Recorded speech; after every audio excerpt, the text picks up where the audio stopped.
Is media and technology stealing our children, or are we willingly handing them over? Netflix's show Adolescence should make parents rethink their strategy. I am Kelly Newcomb with Brave Parenting, and this is the Brave Briefing, a technology and cultural update for Christian parents. Well, the Western world has been riveted by Netflix's original show Adolescence. The 4-episode drama is intended to explore the dark side of adolescence and the influence of online content and social media. Jamie Miller is a 13-year-old boy charged with the murder of his female classmate after being radicalized by online content. Now, most media outlets are honing in on the toxic manosphere and incel community and online misogyny when discussing the series. And while those topics are certainly worthy of conversation, today I want to present a less discussed perspective within the show, and that is the role of Jamie's parents. In the 4th episode, after Jamie decides to plead guilty, the parents grieve and reflect back on what happened to their son. His mom talks about how he used to love to draw, but then when they got him his computer, he never left his room. She'd pass by his room at 1 a.m., and his lights would still be on, and she'd stand outside the door and remind him that he had school the next day. She says the lights would go off, but he would never say a word.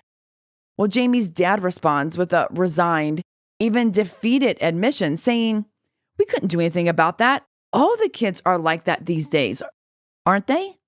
Well, this statement is profoundly tragic, but not necessarily fictional. This defeatist statement echoes in the homes across the globe as parents shrug their shoulders, feel helpless, and ultimately believe that isolation behind screens is the inevitable new norm for their children.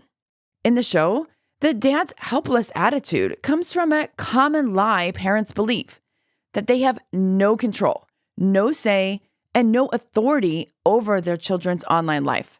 But I want to encourage you as parents, you're not powerless. Yes, social media, smartphones, and all the digital distractions are pervasive, but research has shown that adolescents whose parents monitor and limit have significantly fewer negative mental health outcomes. More than that, cultural acceptance does not negate our biblical parenting responsibility. God divinely appointed parents to disciple, to train, and to instruct. We see this in Deuteronomy 6, where parents are to impress upon their children God's truth, not just once, but throughout the day as you sit down, walk along the road, lay down, and rise up. Proverbs 22:6 instructs parents to raise up a child in the way they should go. Notice that doesn't say, except when everyone else is doing something different. Christianity has never been about cultural conformity. This is Romans 12:2. Do not conform to the patterns of this world, but be transformed by the renewing of your mind. The evidence that adolescents' unrestricted, private access to the internet is unhealthy at best and fatal at worst is undeniable. The pattern of parents allowing too much, too soon, is stealing childhood and imposing radical ideologies on kids who are incapable of handling their weight. It's never too late to intervene. What we see in the Adolescent series is that there were opportunities that Jamie's parents had that they saw in hindsight that they could have intervened and done something about his isolated, all hours online behavior.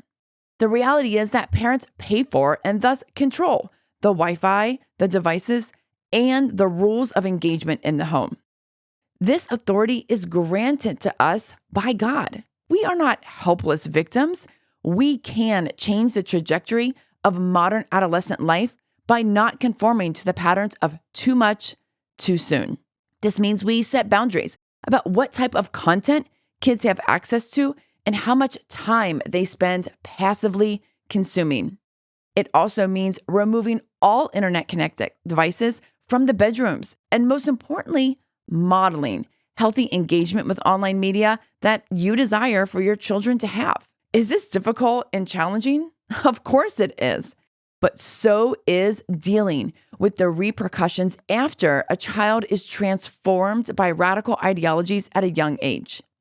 The best takeaway we can glean from the parents in this popular Netflix series is that we must stop the not my kid mentality, that depression, porn addiction, gender confusion, or fentanyl poisoning from an online drug purchase won't happen to my kid. If you'd like to hear more about biblical takeaways on the Netflix series Adolescence, be sure to check out our full-length podcast episode releasing later this week. Okay, friends, this is your Brave Briefing. If you have any questions, reach out, share this with a friend, and until next week, go and be brave.